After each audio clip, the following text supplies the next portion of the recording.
दोस्तों, वीडियो शुरू करने से पहले कृपया आप मेरे चैनल को सब्सक्राइब जरूर करें और साथ में बेल आइकन को भी दबा दें ताकि मेरे नए वीडियो का नोटिफिकेशन आपको मिल जाए। अब देर न करते हुए आज की साखी शुरू करते हैं।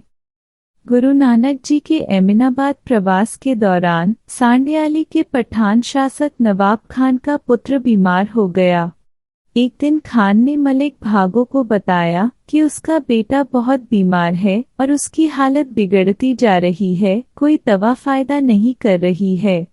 मलिक ने उनसे कहा कि संतों की प्रार्थनाओं में बहुत शक्ति होती है और यदि कोई संत आकर उनके बेटे के स्वास्थ्य के लिए प्रार्थना करेगा तो वह फिर से ठीक हो जाएगा।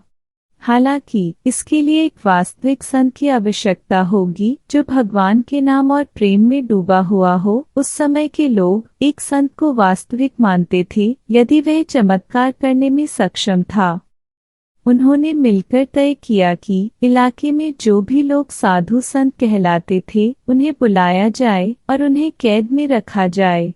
उन्हें केवल इस शर्त पर रिहा करना कि खान का बेटा फिर से स्वस्थ हो जाए। खान के लोग उन सभी साधुओं को जबरन ले आए जिनका नाम मलिक ने सुझाया था। चूंकि गुरु नानक जी उस क्षेत्र में थे इसलिए उन्हें भी लाया गया क्योंकि मलिक ने उनका नाम भी सुझाया था। खान के आदमियों द्वारा लाए गए सभी साधु अपनी कोठरी में एक साथ बैठे थे जब भाई लालू यह सुनकर दौड़े हुए आए कि खान के आदमियों ने गुरु नानक जी को बंदी बना लिया है। गुरु को कैद में देखकर वह रोने लगा। खान अंदर आया और गुरु नानक जी और साधुओं से बात की और उनसे अपने बेटे के स्वास्थ्य और कल्याण के लिए प्रार्थना करने को कहा। सभी साधु चुप रहे, लेकिन गुरुजी बोले और कहा, तुम साधुओं को बलपूर्वक लाए हो और उन्हें बंदी बना लिया है और वे पीड़ित हैं, फिर भी आप अपने बेटे की भलाई की उम्मीद करते हैं। तुमने उन्हें कष्ट दिया है। कष्ट से कृपा कैसे हो सकती है मन? जब खान ने यह सुना तो उसे एहसास हुआ कि गुरु नानक जी सही थे और अपने बेटे के प्रति उनके लगाव ने उन्हें गुमराह किया था। वह विनम्र हो गए और उन्होंने उनसे कहा, हे पवित्र लोगों, दयालु बनो, दया करो। फिर उन्होंने पूछा कि क्या वे अब भी उनके बेटे को बेहतर बनाने में मदद कर पाएंगे। हालांकि गुरु नानक जी चमत्कारों के स्वामी थे, लेकिन आमतौर पर वे चमत्कार नहीं करते थे। फिर भी गुरु ने अपनी आंखें बंद कर लीं और जब उन्होंने आंखें खोली तो उन्होंने कहा, हे खान, आपके बेटे का स्वास्थ्य संतों की बची हुई रोटी में है। वह लाइयों की ओर मुड़ा और बोला, लाइयों, जाओ और अपने घर से रोटी ले आओ। लाइयों गया और रोटी लाया और वह खान के बेटे को खाने के लिए दी गई।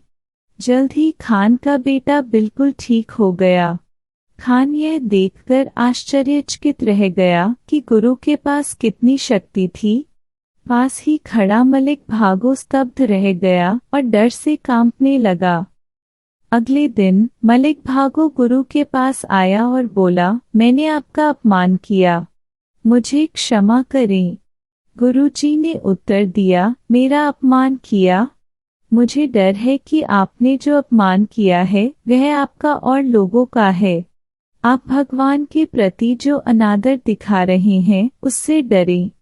जानवरों और पक्षियों को देखो, वे भोजन के लिए पूरे दिन घूमते हैं, यह है उनकी कड़ी मेहनत और वे अपना पेट भरते हैं।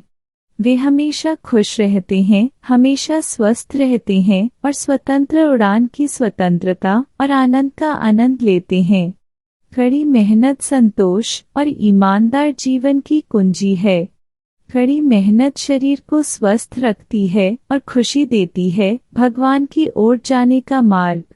लोगों के प्रति क्रूर होने के कारण आपका मन दूषित हो गया है, यह दुष्ट हो गया है। ऐसा मन रोगग्रस्त और निर्जीव है। मलिक भागो को पश्चाताप हुआ। उन्होंने कहा, हे परम पावन, मेरा मन हिल गया है। कृपया मुझे बताएं कि मैं इस बुढ़ापे में और इस आलसी शरीर के साथ अपना रास्ता कैसे बदल सकता हूँ। गुरु ने उत्तर दिया, यदि आप काम करते समय अपने दिल में भगवान को याद करते हैं तो सब कुछ भगवान की कृपा बन जाता है। किसान से पैसे लेना जो पूरे दिन अपनी जमीन पर पसीना बहाता है और कर चुकाने के बाद भोजन के लिए कुछ भी नहीं बचाता है। फिर किसी व्यापारी को डरा धमकाकर पैसे लेना उसका खून निचोड़ने के समान है, जैसे कि खून पाने के लिए आप किसी जानवर की गर्दन काटते हैं। किसी की ईमानदारी से की गई मेहनत की कमाई से जबरन पैसा लेना उसका खून चूसना है। गुरु के वचन सुनकर मलिक भागो गुरु के चरणों में गिर गया और गुरु का शिष्य बन गया। उसने गुरु नानक जी द्वारा लेकर जो धन एकत्र किया था उसे उसने बांट दिया और एक धर्मात्मा व्यक्ति बन गया। उसने भगवान का नाम जपना शुरू कर दिया और ईमानदारी की कमाई से संतुष्ट हो गया। खान भी आगे आया, गुरु के चरणों में गिर गया और क्षमा मांगी। गुरु ने उन दोनों से कहा कि वे जाकर साधुओं से क्षमा मांग लें। वे साधुओं से क्षमा मांगने गए और सम्मानपूर्वक उन्हें मुक्त कर दिया। अगले कुछ दिनों में मर्दाना तलवंडी से लौट आया। राय बुल्लौर से अलगाव की पीड़ा और ऐसे अन्य संदेशों के बारे में सुनकर गुरु तलवंडी के लिए चल पड़े। प्यार से बोलिए वाहे गुरु जी।